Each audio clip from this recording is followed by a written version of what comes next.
Internet पर एक trend चालू है जिसमें देखा जा सकता है कि कई सारे लोग गाड़ी के बिल्कुल ही बेस वेरिएंट्स खरीद रहे हैं और फिर वो अपनी इन कार्स को लेकर करोल बाग जैसी बड़ी कार मार्केट्स में जाते हैं, जहां पर वो इन बिल्कुल ही बेस वेरिएंट्स के अंदर टॉप वेरिएंट्स वाली लाइट्स लगवाते हैं, पैनल चेंज करवाते हैं और व्हील्स वगैरह लगवाते हैं एंड व्हाट नॉट, जिसमें कुछ पार्ट्स तो OEM के होते हैं और कुछ आफ्टर मार्केट्स भी होते हैं। अब सवाल ये उठता है कि जब आपको फीचर्स ही चाहिए थे तो बिल्कुल ही बेस वेरिएंट क्यों खरीदा, थोड़ा ऊपर का ही वेरिएंट्स ले लेते हैं, है ना। देखो, लोग ऐसा दो रीजंस की वजह से कर रहे हैं। एक तो ये कि बेस मॉडल लेकर कस्टमाइज कराने पर आप अपने हिसाब से फीचर्स लगवा सकते हैं गाड़ी के अंदर, और दूसरा ये कि बेस मॉडल कंपैरेटिवली काफ़ी ज़्यादा सस्ता पड़ता है even after installing some top model वाले फीचर्स। काफ़ी काम कराने के बाद भी कस्टमर की जेब में से बहुत ज़्यादा पैसा नहीं जाता है। कुछ आफ्टर मार्केट कार एक्सेसरीज वाले तो ये तक बोलते हैं कि वो आपकी गाड़ी को बेस टू टॉप जैसा सिर्फ 1 से 1.5 लाख रुपए में बना के दे सकते हैं, और ये बात सुनने में बहुत ही ज़्यादा लुक्रेटिव लगती है एंड एक्चुअली है भी।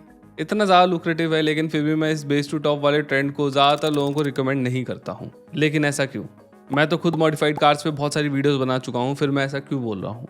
ऐसा इसलिए क्योंकि जिन गाड़ियों की और जिस तरीके के लोगों की मैं अपनी वीडियोस के अंदर बात करता आया हूँ, वो ब्रांड न्यू गाड़ी लेकर उनमें एक्सपेरिमेंट नहीं करते हैं, और अगर करते भी हैं तो they have passion and that kind of disposal income कि वो अपनी प्रोजेक्ट गाड़ी के अंदर खर्चा कर सकते हैं, और दुनिया भर का खर्चा करने के बावजूद भी they are always ready for the shortcomings. लेकिन यहाँ पर मैं उन कस्टमर्स की बात कर रहा हूँ जो मॉडिफाई या फिर अपग्रेड कराने के लिए करोल बाग जैसी मार्केट में अपनी बिल्कुल ही बेस मॉडल वाली गाड़ी को लेके जा रहे हैं, वो बेस मॉडल वाली गाड़ी जो वो अपनी हार्ड अर्न मनी से काफ़ी ज़्यादा मुश्किल से खरीद पाए हैं। इसीलिए यहाँ पर अवेयरनेस फैलाने की काफ़ी ज़्यादा ज़रूरत है ताकि लोग इस ट्रेंड में आने से पहले बहुत ज़्यादा कॉशियस हो, क्योंकि जब आप आफ्टर मार्केट अपग्रेड कराते हो तो कई ऐसी चीज़ें होती हैं जो आपको झेलनी पड़ सकती है जिसके बारे में आपको पता भी नहीं है, जैसे कि आपकी वारंटी वॉइड हो सकती है, क्वालिटी में कई तरीके के इश्यूज आ सकते हैं और फायर हैजार्ड तक हो सकते हैं, और तब भी हो सकता है कि आपको वो OEM वाले फीचर्स ना मिले जो कि आपको ऊपर के वेरिएंट्स में मिलते हैं। वीडियो को बहुत ही ज़्यादा ध्यान से देखना, ये बहुत ही ज़्यादा काम की वीडियो है और आपके सारे डाउट दूर होने वाले हैं आज इसकी वजह से। लेकिन इस वीडियो में आगे बढ़ने से पहले प्लीज़ इस चैनल को सब्सक्राइब कर लीजिए, क्योंकि आप 73% लोगों ने अभी तक इस चैनल को सब्सक्राइब नहीं करा है, और जब आप लोग हमें सब्सक्राइब करते हैं तो हमें ऐसी ही बढ़िया वीडियोस बनाने की बहुत ज्यादा मोटिवेशन मिलती है। चलिए वीडियो में आगे बढ़ते हैं। चलो सबसे पहले वारंटी से स्टार्ट करते हैं और सबसे बड़ा सवाल जो लोगों के मन में है उस पर आते हैं, यानी कि क्या आफ्टर मार्केट फीचर्स ऐड करवाने की वजह से हमारी गाड़ी की वारंटी वॉइड हो सकती है।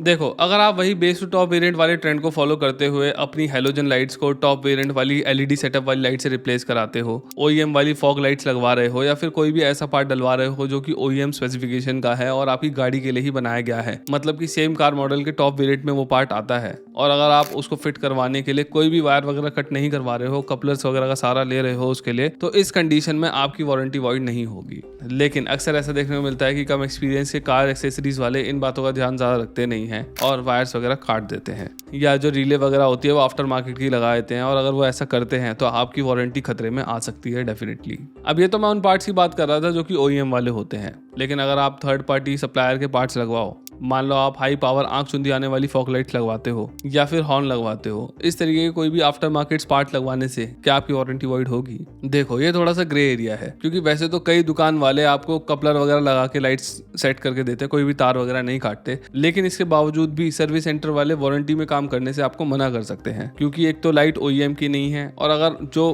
पावर आउटपुट है लाइट का या फिर लूमेंस वगैरह है वो रिकमेंडेड से ज़्यादा है तो भी ऐसा हो सकता है। लेकिन इसमें ये देखने वाली बात रहती है कि आप किस ब्रांड की गाड़ी चलाते हो, क्योंकि इन बातों पर वारंटी वॉइड करना या ना करना ब्रांड की पॉलिसी पे डिपेंड करता है। कुछ कार मेकर्स इस तरीके की मॉडिफिकेशंस को लेकर काफ़ी ज़्यादा लीनियंट होते हैं और कुछ काफ़ी ज़्यादा स्ट्रिक्ट, और उनके जो डीलर्स होते हैं वो उन्हीं के हिसाब से चलते हैं। इसीलिए कुछ ब्रांड्स की कार्स खरीदते ही मॉडिफाई करा दी जाती हैं और कुछ गाड़ियां लंबे समय तक स्टॉक ही रहती हैं। अब ये तो बात रही कि आपकी वारंटी जा भी सकती है और नहीं भी जा सकती, इसमें कुछ श्योरली कहा नहीं जा सकता है, लेकिन एक कंडीशन है जिसमें आपकी वारंटी पक्का जाएगी, और वो है ये, जैसे यहाँ पर आफ्टर मार्केट हॉर्न लगवाने के चक्कर में वायर कटवा दी गई है और उस पर टेप वगैरह चिपकवा दी गई है, तो यहाँ पर पक्का है कि अगर आपकी गाड़ी सर्विस सेंटर गई तो आपकी वारंटी वॉइड हो सकती है। इसी तरीके से अगर आप कोई भी इंस्टॉलेशन कराते हो तो खड़े होकर चेक करो कि भैया कोई भी वायर वगैरह ना कटे, फिर चाहे आप इंफोटेनमेंट सिस्टम लगवा रहे हो या फिर एम्बिएंट लाइट वगैरह, you have to be extra careful. तो अब आपको समझ में आ गया होगा कि अगर तारे वगैरह काटी जाती हैं या फिर बिल्कुल ही लिमिट से बाहर जाकर कोई भी चीज़ ऐड करी जाती है, मतलब बहुत ज़्यादा हाई पावर की, तभी आपकी वारंटी वॉइड होने का खतरा होता है। कपलर वगैरह के साथ अगर आप अटैचमेंट्स करवाते हो थर्ड पार्टी पार्ट्स की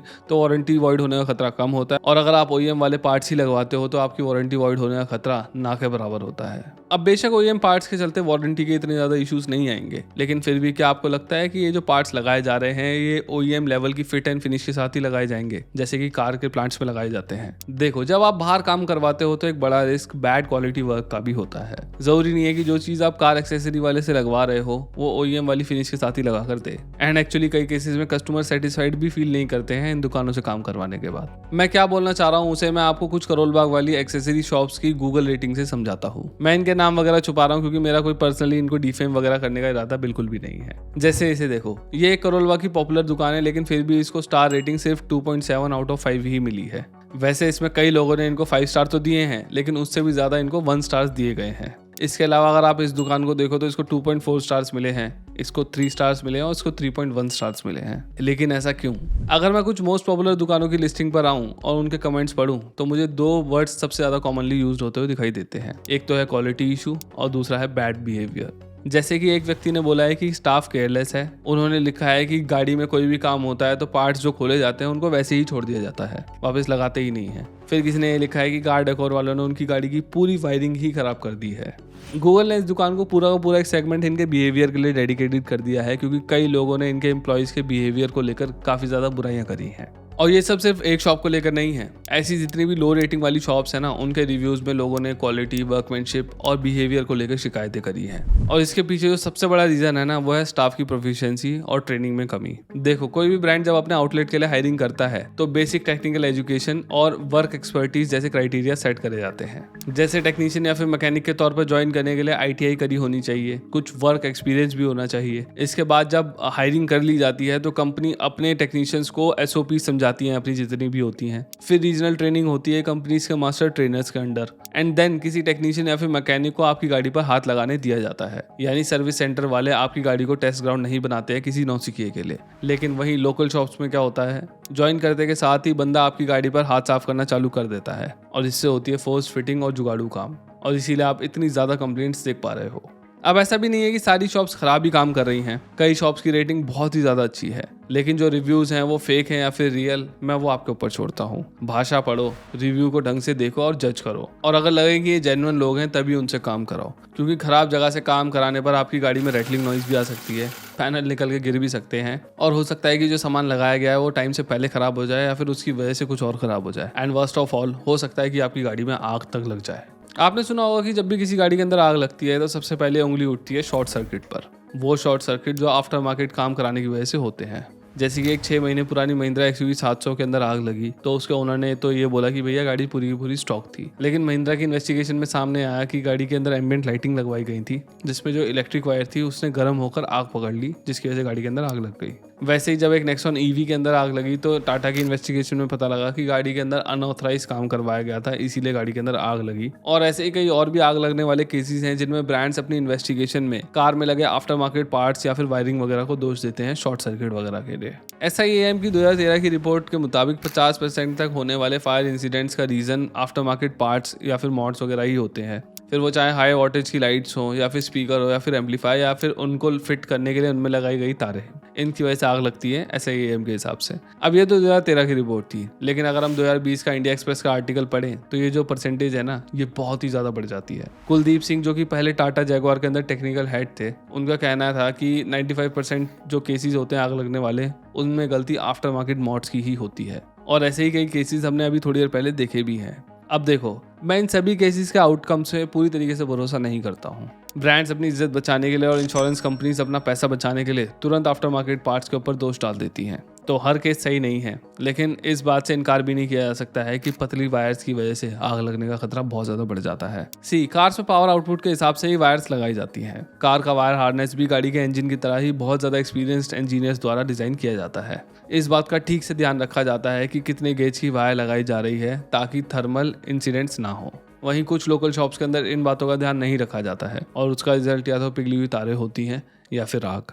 अब ये तो रहेगी क्या दिक्कतें आ सकती हैं और क्या नहीं उनकी बातें, पर यार मुझे क्या लगता है कि इस बेस टू टॉप वाले ट्रेंड में आप विजुअल चेंजेस तो आराम से करवा सकते हो। कुछ काम के फीचर्स भी ऐड करवा सकते हो जैसे कि ऑटो फोल्डिंग मिरर या फिर वाइपर वगैरह, लेकिन ज्यादातर इंपॉर्टेंट फीचर्स फिर भी ऐसे हैं जो कि सिर्फ OEM ही लगाकर दे सकता है। जैसे कई कार्स के बेस वेरिएंट्स में आज भी 2 ही एयरबैग्स मिलते हैं खाली, लेकिन उन्हीं के ऊपर के वेरिएंट्स में 6 एयरबैग्स मिल जाते हैं आपको। और ये जो एक्स्ट्रा एयरबैग्स है ना, ये कोई भी कार मार्केट के अंदर आप कभी भी नहीं लगवा सकते, ये कार ब्रांड ही करके दे सकता है। ऐसे ही आप एडास नहीं लगवा सकते। कार के इंटीरियर में भी आप डैशबोर्ड नहीं बदलवा सकते, क्योंकि कई कार ब्रांड्स के बेस और ऊपर के वेरिएंट्स में डैशबोर्ड का जो लेआउट होता है ना, वो थोड़ा सा अलग होता है, जिस चलते आप ऑटोमेटिक एसी, OEM वाला इंफोटेनमेंट सिस्टम या फिर ड्राइवर डिस्प्ले वगैरह जो टच वाली होती है वो सब चीजें नहीं ऐड करवा सकते।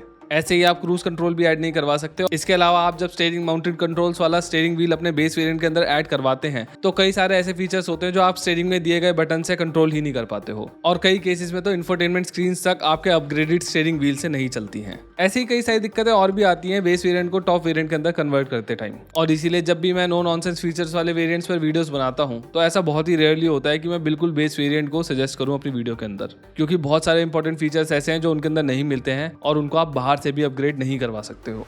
तो यार इस वीडियो को कंक्लूड करते हुए मैं यही बोलना चाहूंगा कि आप करोल बाग जैसी कार मार्केट से काम तो करवा सकते हो, पर आपको इसे फिर अपने पर्सनल प्रोजेक्ट के तौर पर देखना होगा। आपको खड़े होकर सारे काम कराने होंगे और इंश्योर करना होगा कि जो भी काम हो रहा है वो क्वालिटी वर्क हो, वरना जो मैंने आपको दिक्कतें बताई हैं कोई सी भी दिक्कत आपको आ सकती है।